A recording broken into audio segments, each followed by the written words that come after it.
Just that I thought. Good morning. Good morning. It is Thursday, 9 a.m., and this is People Power with Priscilla. We are the people, and we have the power. We just got to learn how to use it. And today I have two wonderful guests with me. Miss Karen Bunch, Bunch, who is the chair of Greater Grove Hall Main Streets, and Ed Gaskins, who is the executive director of Main Streets, Greater Grove Hall Main Streets. And this year they put out a wonderful project called Women Lead, 200 Women Lead. And if you roll up Blue Hill Ave lately, you will see pictures of women you know, women you may not know, women that have been here and now gone on. And so we're going to talk about that. We're going to talk about how the project came about, what was the process and the feedback that is being given. Because it's wonderful to see all them black women up on that on the poles going along Blue Hill Ave. So good morning, Ed. Yes, ma'am. So good morning, Karen. Good morning. Good morning. Okay, so Karen, why don't you tell us a little bit about you, what you do, and how did this project? Tell me how this project came about. Well, first of all, what I do is Talking that to me. I am the Talking to chairwoman Mike. of Greater. I am the chairwoman of Greater Grove Hall Main Streets, and our focus is just to revitalize our community. We have empty storefronts. We're working on trying to get that taken care of. We also, as you can see, we have some dilapidated buildings. We're working alongside some of the property owners. And then also, as you know, there's tons of projects that are coming through our community. We have a couple of committees that are set up, our design committee. They meet with different developers or different CDCs to talk about the projects, and we participate in different meetings throughout the city. So there's a lot of work behind the scenes, and we're just so blessed to have Ed Gaskin as our executive director, because he really takes the ball and run. Yep. All right, Mr. Ed Gaskins, tell us about you. I know you do a lot. I know Yes. you're an author as well, and you do a lot of other things. So tell us about you. I'm the executive director of Greater Grove Hall Main Streets, which has already been said. I do write for some of the local papers, and some of the international papers. I write for Times of Israel as well. I try to make a difference. That's the summary. Whatever it is that I'm doing. So speaking, writing, through Main Streets, nonprofit service, on boards, whatever it is. The bottom line is I'm trying to make a difference every day. Okay. So let's talk a little bit about the 200 Women Lead project. So how did the whole conversation start? Where did that idea come from? A couple things. One was we had some money left over one year, and we did 6 banners, just plain banners of men. We did Mel King, we did Don Muhammad, we did John Bryant. I can't remember the other ones. Walter Little, I believe there was there Walter Little? No. No Walter Little. Okay. And then those ones went into the Grove Hall Library. They're still there. Oh, okay. And then we were going to do a similar project the following year, and my board chair said we should include some women this year. And I can just speak for myself, I wasn't conscious of the fact, maybe because I was a man, that I had selected 6 women, or 6 men, and we had no women.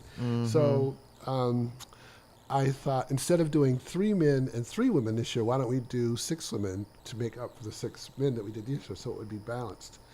And then when we did the project with the men, we had different artists. So people know, like Larry Pierce, for example, he was one of the artists, and he'd hired 2 other artists, and there was a very wide difference in terms of quality and style.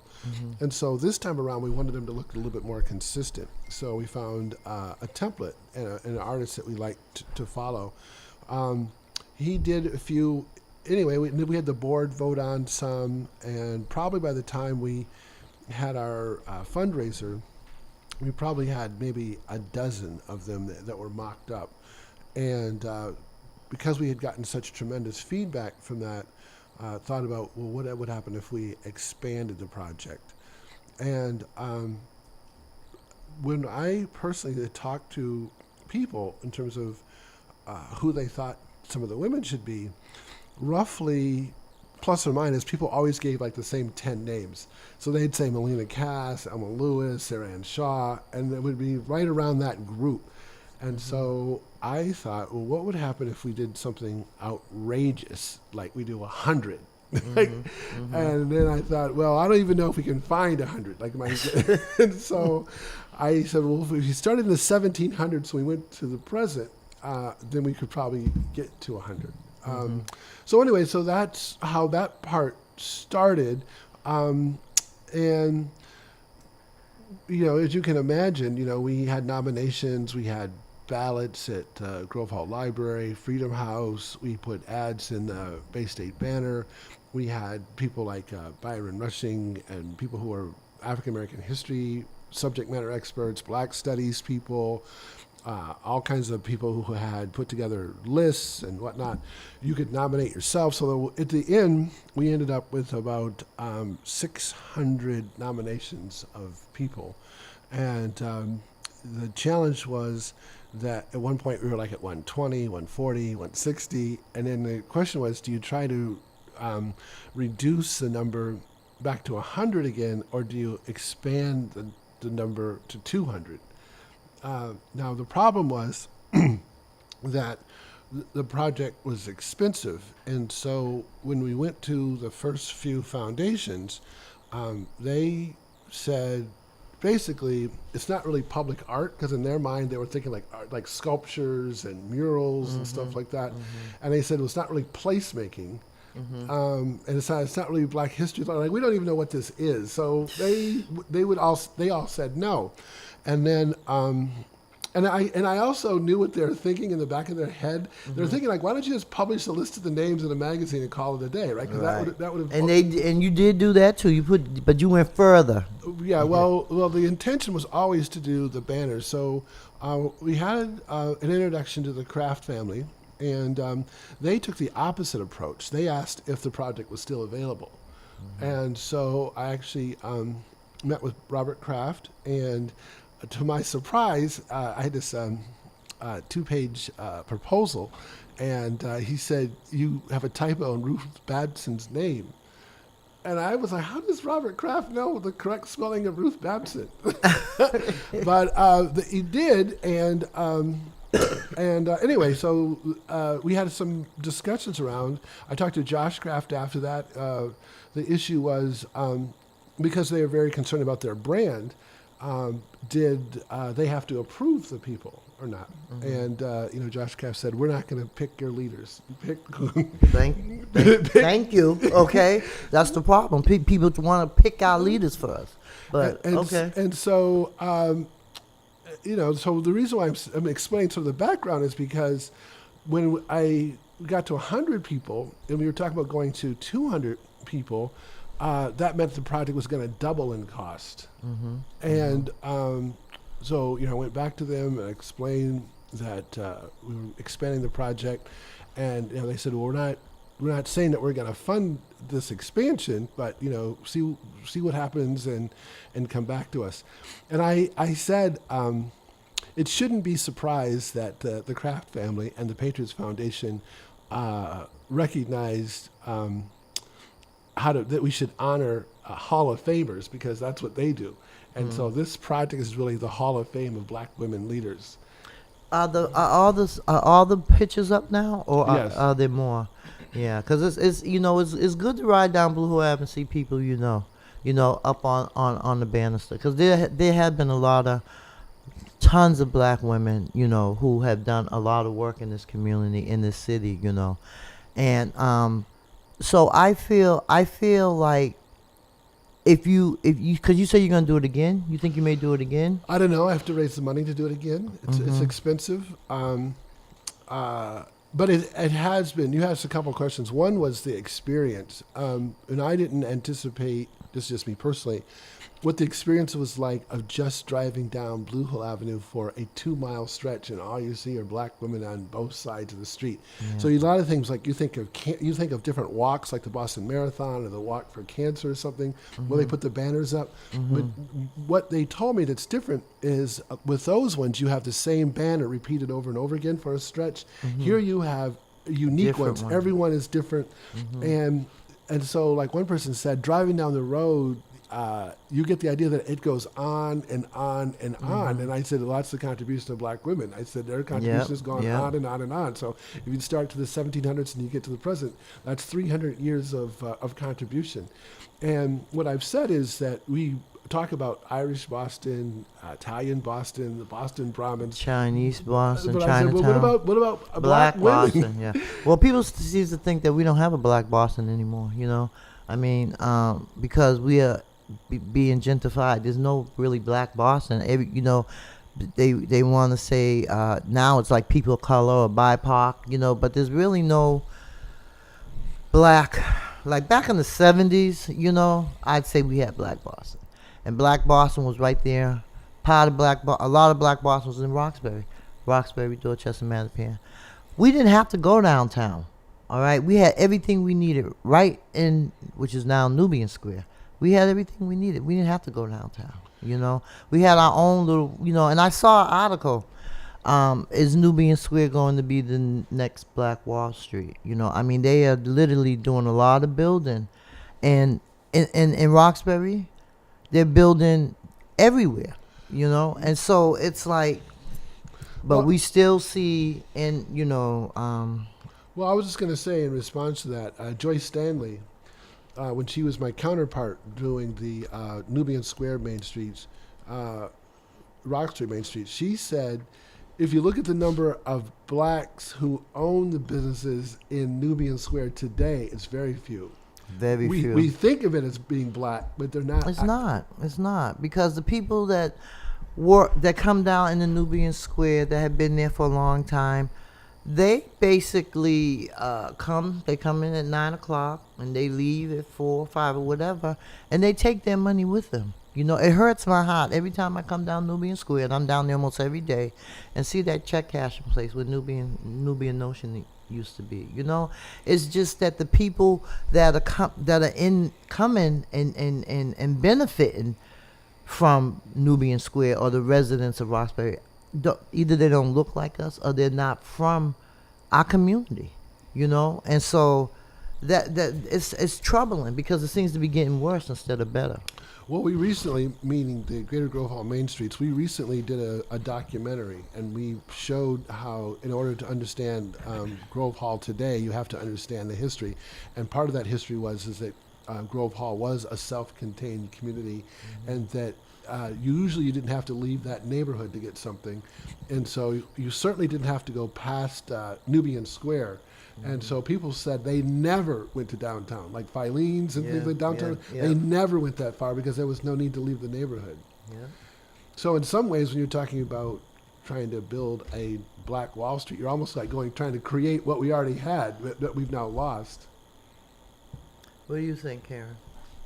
References definitely in reference to the commercial real estate down there. There's really no black owners that actually own, you know, their actual retail space. It's all owned by it could be owned by the city or it's owned by individuals. So it'd be awesome if there was something created or built where folks actually own their space, their retail space. That would help out tremendously. Also, there's just so much leakage going out of our community. You know, we should have more restaurants. We should have more liquor license. To create a community, the core needs to be tight, and right now our core has a lot of leakage coming out of the community. That's true. For one example, there is a black-owned business down there, which is Soleil Restaurant, and they're not even open because of things that are going on in that building, the Bruce Boland building. You know, every time it rains, they get flooded. It's something, someone told me had something to do with the AC. I mean, it's coming from the top, and there's been several times her businesses have had to close because of the damage that's being done. You know, Well, I know for a fact that the building now, they have updated their air conditioning system. So come to the mic. You gotta come to the mic, Cam. they have updated their air conditioning system there, their heating system. So I know they have fixed that issue. In reference to the restaurants being open down there, we need to have more foot traffic down there. It'd be great if we, if there was special events, just to invite people down to the restaurants. We're just hoping that new businesses to come in. Right now, there's no place really to go get lean and hearty, healthy food unless you're going over to Flames, and then there's a couple of other places which is not even in Nubian Square. So You been in Nubian Market? yes, I have. Yeah, Yes, yeah. yes, It's nice over there. The Yes, it Bartlett, is. They're building it up over there. yes. They're doing a great job. But I'll tell you, I mean, it's I grew up in Delhi. I grew up in Orchard Park Projects, and I have seen a big change shift. So let me just tell you. So you know that building right there on the corner of Ziegler, China Tyler's pictures are all over it. Used to be the Renner Center, right there on the corner of Ziegler and Warren Street. Okay. We called and asked them how much was the rent. You know how much they told us? $20,000 a month Wow. to lease that to lease that building. So Wow. that is like ridiculous, you know. Right, right. It's crazy. Like it's like we don't have the spaces that we need to do what we want to do for us. Like my dream is to have a full pledged Ujama that is a brick and mortar where people have like a 10 by 10 space, right? That they're renting is their space. They can be there from Monday to Friday. They can be there on the weekend. They can leave their wares there so they don't have to lug. Because we have a lot of pop-up shops like the Black Market, right? But what happens with that is people got to lug their stuff there, got to lug it back. And a lot of these people are elderly, you know? So it takes a lot to pack up your stuff and to get it to where you got to take it to, you know, do your selling, and then you got to pack it up and take it back, you know. So it would be nice if we had more. I call them your Jama Mats because that's Right. one of the principles of Kwanzaa, and so that's what I call it. Because I remember when we did one at Mamleo twice. We did one outside for the summer, and then we did one inside. So we know it works. It's just where do we get the space? How do because if you have a warehouse, right? If you have a warehouse, there's nothing in it, right? It's just a warehouse. You could build little, sections, Right. and people could have it, could have their own space, their own little business, Right. They pay a certain amount of money every month for it. That takes care of the utilities, that takes care of the rent or the lease or whatever. We have to start thinking more collectively, Stop running out to the malls, Right. I don't go to the malls because I want to support my community. I want to buy from people that look like me. Right. Right. Well, you do have to understand that here we are landlocked. So we're very limited right now. The supply for commercial real estate in our community is very low. Square footage is very expensive. You have to keep in mind that we have to go up. We can't do like they do down in Georgia, Tennessee, where they spread out. We have to build up, so that that involves, density. So that involves, less cars on the road. There's a lot of moving parts to that. In reference to individual space, you have to keep in mind that commercial space now, the landlords are now leasing their property out, and they're doing it triple net. So you have to keep in mind that you have to pay for your property taxes. That's included. So let's just say if you have a 20,000 square foot building, then you have to figure out how to pay those property taxes. You have to pay CMAs, common maintenance. So there's a lot to that. So folks rather take their buildings and, do like mixed use or something like that. Well, I agree with mixed use. I like the concept of mixed use. But I think that there's also some things that we could just have for us. Absolutely. A nice space, community space, where we could fellowship with one another. I mean, there could be some SROs built. There's things that we can do. We just have to come together.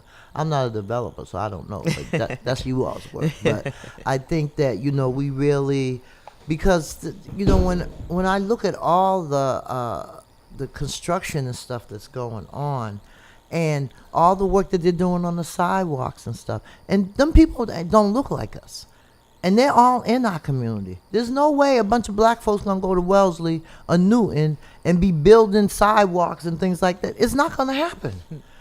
So it aggravates me, it bothers me, it frustrates me. Yes, I've heard some stories. Folks have reached out to me in reference to trying to get folks to sign a petition, and the folks look at them and say, "We can't sign this. We're not from here. We live in New Hampshire." So I've heard stories so that is an issue, and I'm sure that that they're working it out. But we have to get our folks into these positions. Yeah, they working it out all right. Working us right out, right out, working us right out, So, I mean, we know the history. But, another thing that bothers me is that a lot of times folks don't know our history, They don't know what we suffered, what we went through. And they'll come and they'll get elected and they'll move on and, they'll do their thing, And we're still left here, I just, I don't understand. I don't understand this political landscape. I'm just really about sick and tired of being sick and tired, for real. I am. Because I was born here and I was raised here, And so I've seen a lot, and I want to stay here, but I'm getting tired. I'm just really getting tired of the foolishness that goes on, with our elected officials. I feel like half of them don't respect us, I feel like the other half think that they're above being held accountable, which is what we should be doing. We should be holding our elected officials really accountable. And so it's not, it frustrates me. It really does. So I know Karen, you were born in Connecticut, right? Yes, I'm originally from Stamford, Connecticut. Okay. Came here. When did you come to Boston? I came to Boston here in 1982. Okay. But you started in real estate, or? No. I was in corporate America for some time. I worked for Kraft Foods, Sara Lee Corporation, division of Hillshire Farms and Cons. And then I left corporate America and moved over here and said that I wanted to develop housing for our folks. So that's what I would like to do, to focus on housing. Senior housing, veteran housing. Yeah, that's another thing, senior housing. Someone told me that they had senior housing. They were building senior housing in Bartlett Yard. That I don't know. That I heard that. That's good. I'm gonna apply. Well, I'm gonna apply for an apartment over there. We need artist Even though I housing own as my well. own property, but I'm still gonna apply. Yep. Artist housing. Yeah. Definitely need artist I housing. did a photo shoot over there with Tony Irvin. He has a space over there. Right. It's really nice. It's nice over there. Well, Ed has been working very closely with the artists in the community. So. Well, I know there's a lot of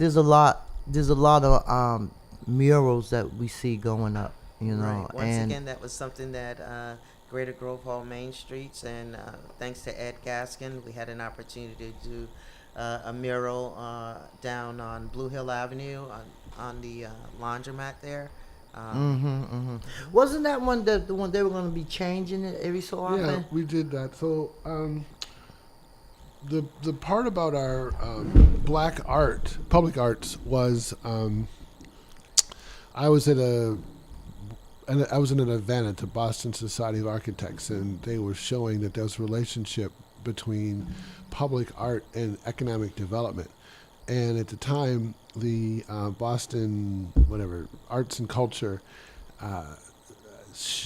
basically they had a map that showed where all the public art was in the city. And as you might imagine, they'd have all these red dots in downtown Boston. And then there was one red dot in Grove Hall, which was a painted utility box. And so Barry Gaither, from the African American Museum, he said, "We live in a public arts desert." and so I applied for funding, and that's how we ended up doing the first 16 utility boxes, and then we worked with the city to do the murals.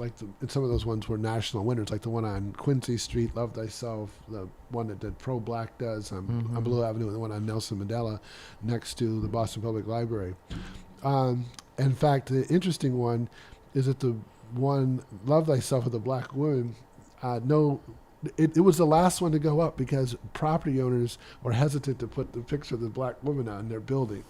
And so anyway, but we got up, and then we renovated the clock tower in Grove Hall, so we got a grant to do that. And then we did a project with the bus shelters where we had turning everything. So we had black photographers use the bus shelters to display their photography instead of artwork. And so this project with the banners is just the last in the series of different kinds of public art that we've done to try to highlight black artists and black art in our community. Because I said we pay the same property taxes, so why don't we have the same kind of amenities and arts and stuff that are in the other parts of the city? You asking me? Well, that's why I said we got to do something. Because I shouldn't. Why should somebody who's in Back Bay have public art and we don't have art in our community? And why can't we have art in our community from our artists? That's right. That's right. I like the mural in Grove Hall that on the post office. I like that one. That was Jamal helped me do that. Yeah. So all credit. So he's out there listening, which I know he does. Yes, he does. So Jamal came to me, and he had a vision of doing that wall for a long time, and I agreed with him. And he came to me one day and he said, I need you to sign this letter. I'm going to try to get some money from Home Depot to paint the wall. And I was like, he wanted some like art supplies, paints and stuff like that. And the other thing was we had tried to get permission from the post office to paint that mural, and they said no, it's a federal building, you can't paint on the building and all that. So Jamal talked to them. I'm not going to tell you what he said, but they gave him permission. He changed their mind some kind of way, right? Well, yes. Off air, I'll tell you what he said and how he did it. But anyway, so he did a great job because he got the equipment, he cleared the land. I got more complaints about that property because people would say as we drive into Grove Hall, it's all overgrown and rushed. So this is the first thing you see as you enter. You guys got to do something about that. But the previous landlord, he said it's just cheaper to pay the fines to the city than it is to maintain it. So he just let it go. So I do appreciate that. And then Jamal lined up all the different artists who did each one. Yeah. And now it's iconic. So I really appreciated that. But again, if it wouldn't have been for someone in the community taking initiative and doing something, that wall would still look the way it is, and that lot would still look the way it is. And now Equa Homes has done the Sunflower Project there, and now it's re-landscaped really and nice. whatever. So I'm very appreciative of, again, the residents of the community and what we've done to change our neighborhood. Right. And now Madison Park is looking at that land to put some housing there and maybe some retail there. So some good things coming down. Madison Park CDC. Yes. So they've been talking to the community. They've been doing a really great job of reaching out to the community, trying to get folks' opinions of what should go there. But hopefully one day that piece of land will be developed. Is it owned by the city, or it's owned by somebody else, right? Well, now it's owned by Madison Park. Yes. Okay. Yes. Okay. So good And then things. we have JPNDC that bought 4 Cheney Street. Yes, that's correct. They're over there. They're getting ready to develop that property, right? They've been trying to do that for a while now. It's been the community, and they haven't necessarily agreed on the density, number of units, type of units, parking, the typical kinds of things. But Louis Elisa is very involved in that, representing Garrison Trotter and what they'd like to see in that space. I just, I don't know why we have those bike lanes along American Legion Highway.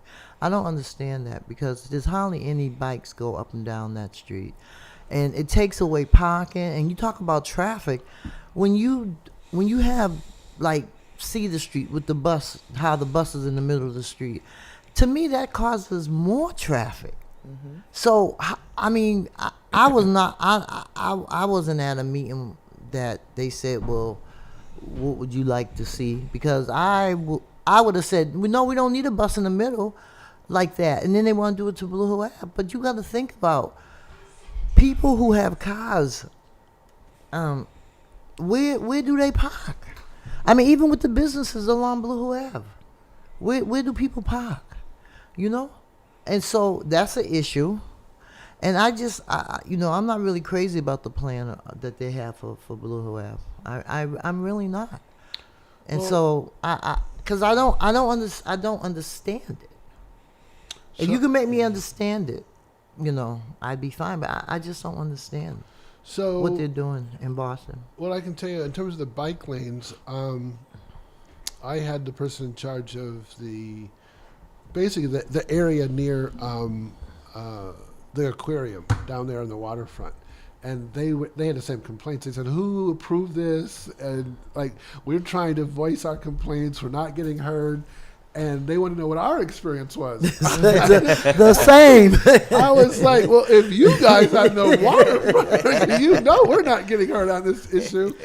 I think my frustration with the Blue Hill transportation plan that you're talking about, and because they've been trying to do that literally since the Duvall administration. They'd gotten some money from Obama to redo that thing. The same thing. It's called Bus Rapid Transit, and their argument is that the commute times from a place like Mattapan to other important parts of the city, so whether it's the Seaport or Longwood Medical Area, etc., is basically longer than it's almost twice as long as it is for anybody else. So like, how do we shorten the commute time from people from these different kinds of neighborhoods?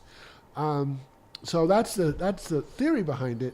And when they started, I told them, I said, well, people have expressed their opinion on this over and over and over and over again as every group tries to come along and try to do the same thing. And I said, you need to take into consideration what people have already said. And they said, no, we're going to start with a clean slate. And so that made people even more upset because it's like, we've already told you what we want, and you're not listening. That's Exactly. basically what it is. They don't listen to us. And so would you ask the question, so things, for example, churches said, like if you think of places like Morningstar, whatever, a lot of churches on Blue Hill Avenue double park. They're like, well, we wouldn't even be able to not only double park, we aren't going to park at all. And then people said, what are you going to do about the businesses? Like you said, if people now have retail stores, where exactly do you want to park? You already have people who are on the on-road, in terms of parking, who park on the street, off-street parking. So those issues. And so there's lots of issues that people have voiced. And where I feel that the transportation plan hasn't come back and said, we heard you, and this is how we plan to address them. And so it's never the second part. It's never like, here's how we're addressing them. It's like, we're going ahead. Yeah, it's like some of these are like done deals, and there's really nothing because the money's there, and if they got the money, they're going to spend it and use it. Yeah, so in this particular case, the money came in...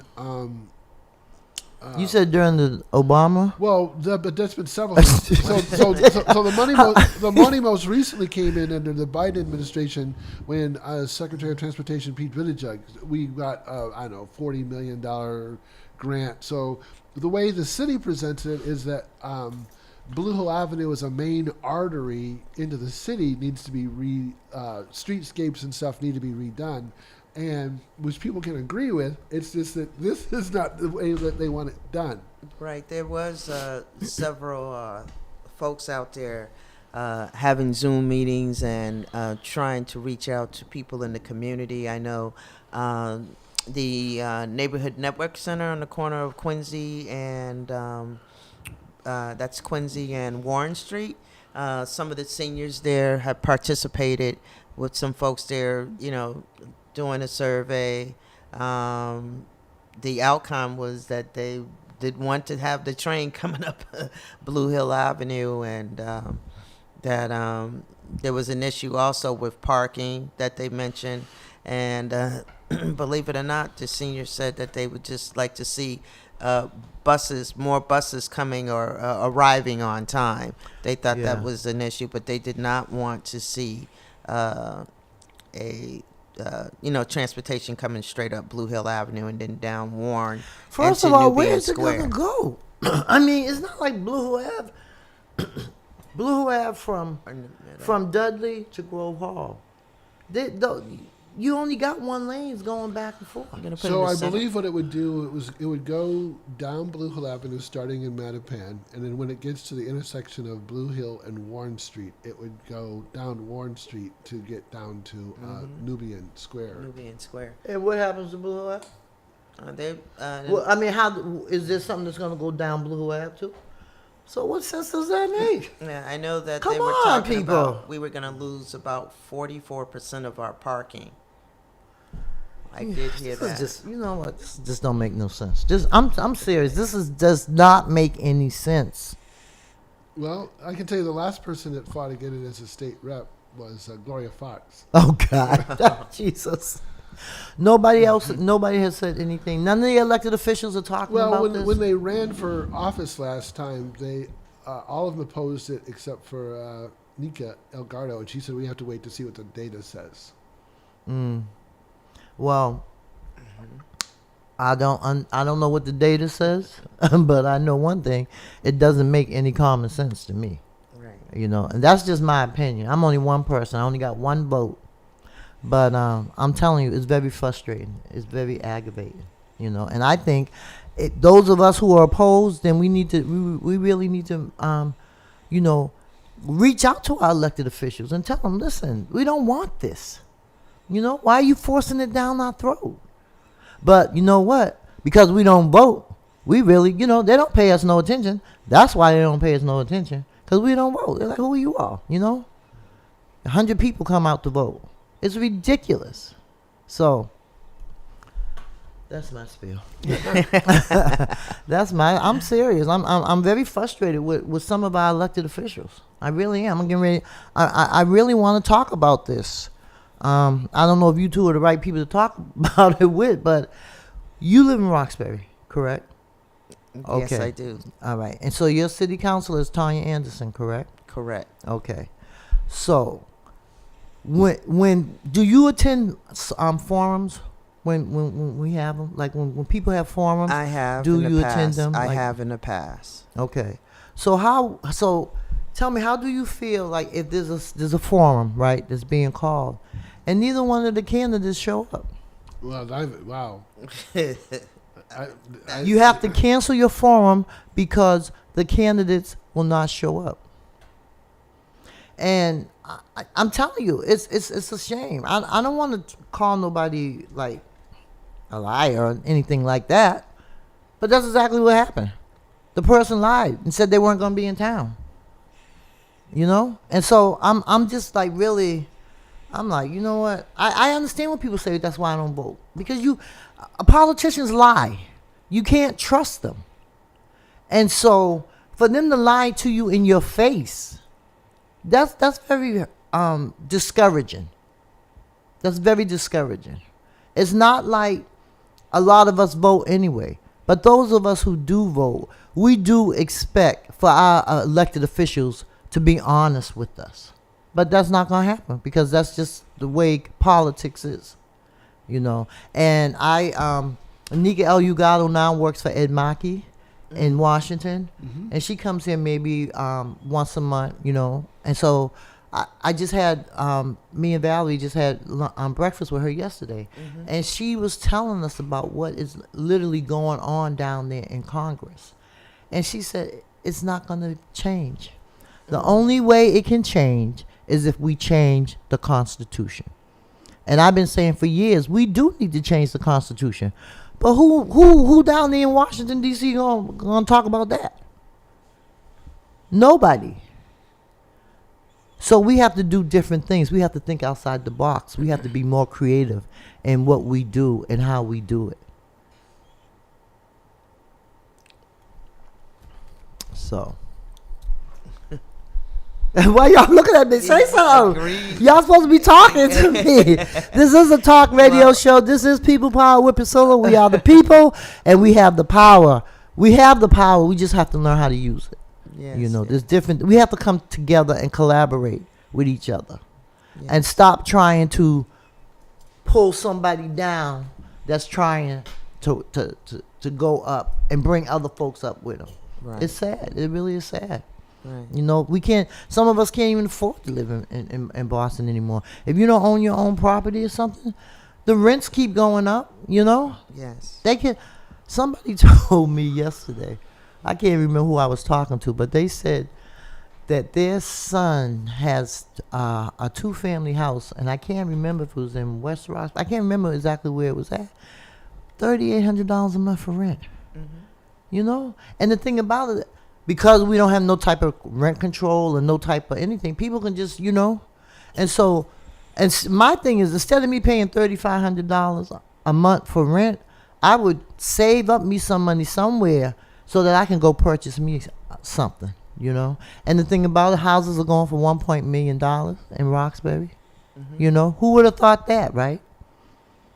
So I feel like we as people, black folks in Boston, African Americans, you know, because they're talking about reparations. Why can't we get reparations? How do the Jewish and the Japanese get reparations, and black people who are the descendant of slaves don't get it? Don't get nothing.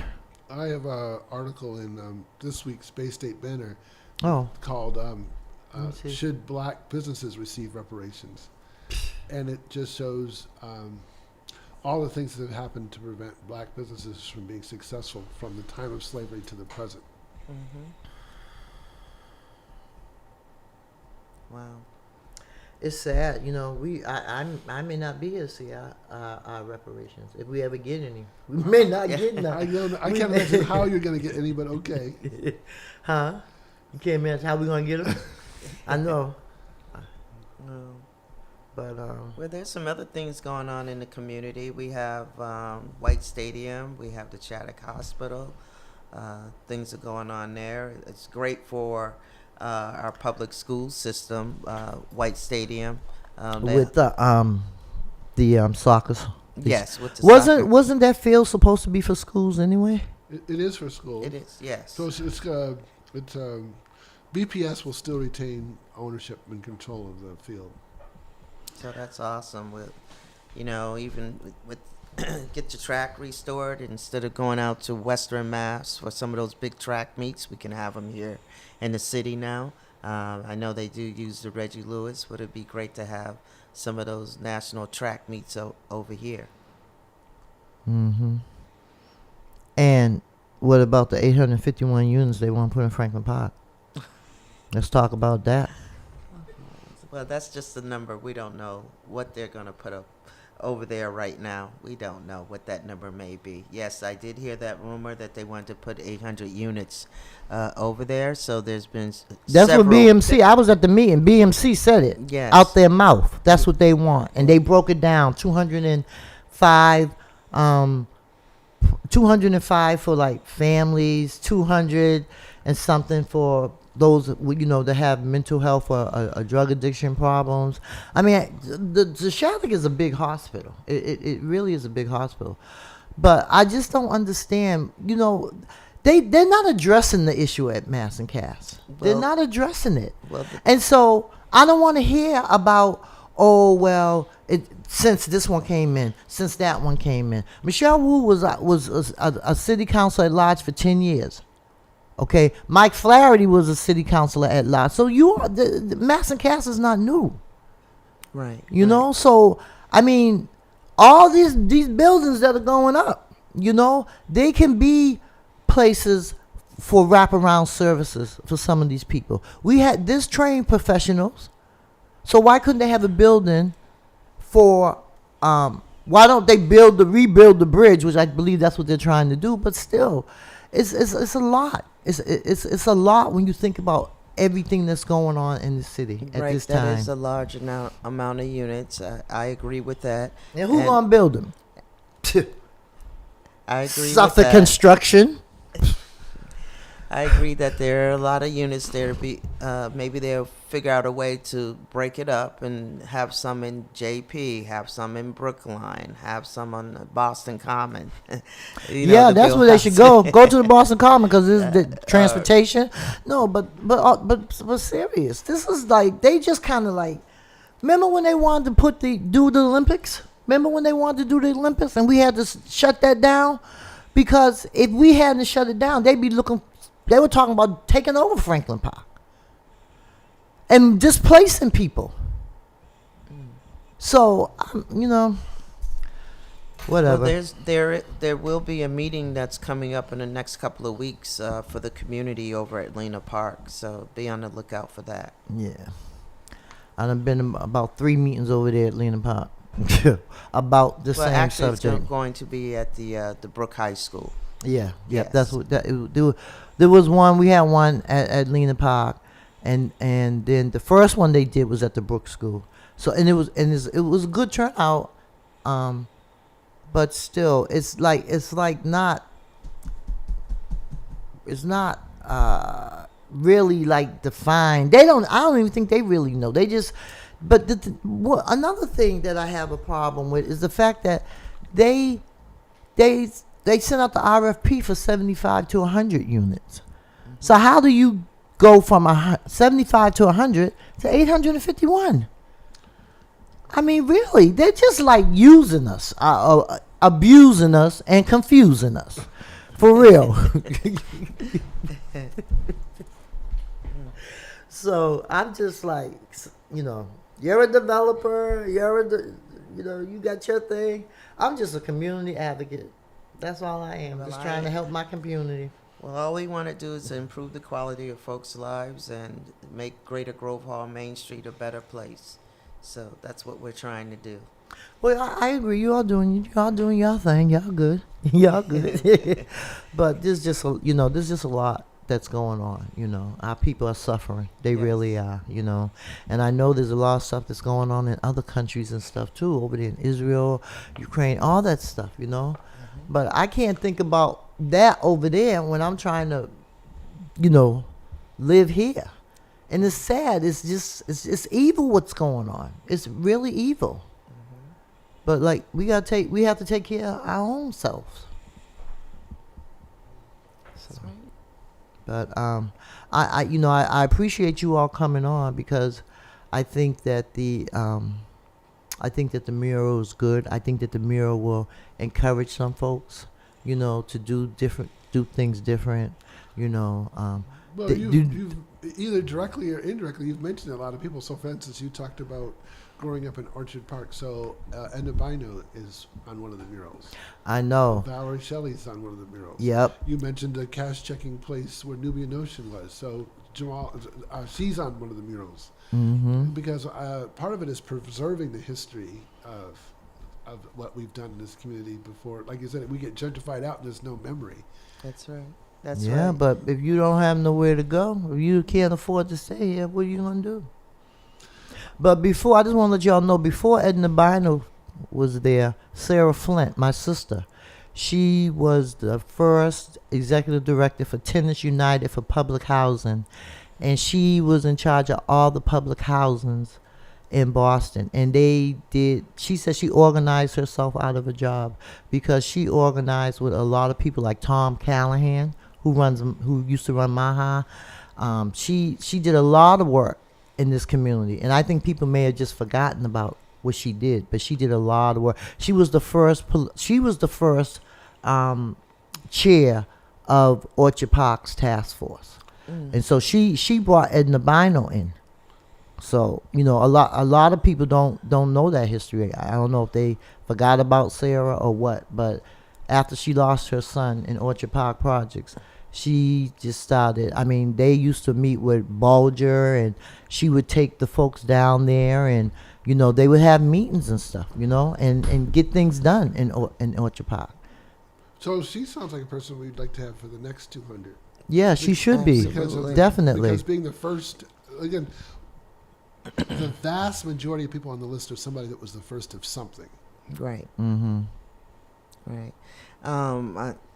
Beth Williams there. She's no longer. I know. I She's miss- no longer oh, yeah. with us, and she was beginning to really work with me and be like a maestro behind me. Yeah. I used to play golf with her dad, Archie Williams, up at Franklin Park. And I met Beth and over at Roxbury Technology. So she in her short time had accomplished a lot. I mean, we have Sister Virginia up there. We have Charlotte Grove Hall. Ritchie up there. Yeah. So there's Makia Baker Gomez. Yes. I'm so Yes. glad she got her flowers before, Yes. you know, because that hit me hard. Yes. That hit me hard with Makia. So I'm glad she was honored because she did a lot of work in this community. right. And so I only got a minute left. I'm done. So I appreciate y'all coming in, and yeah, we just need to keep in contact and really try to pull some stuff together because there's enough organizations out there for us to do it. Yes.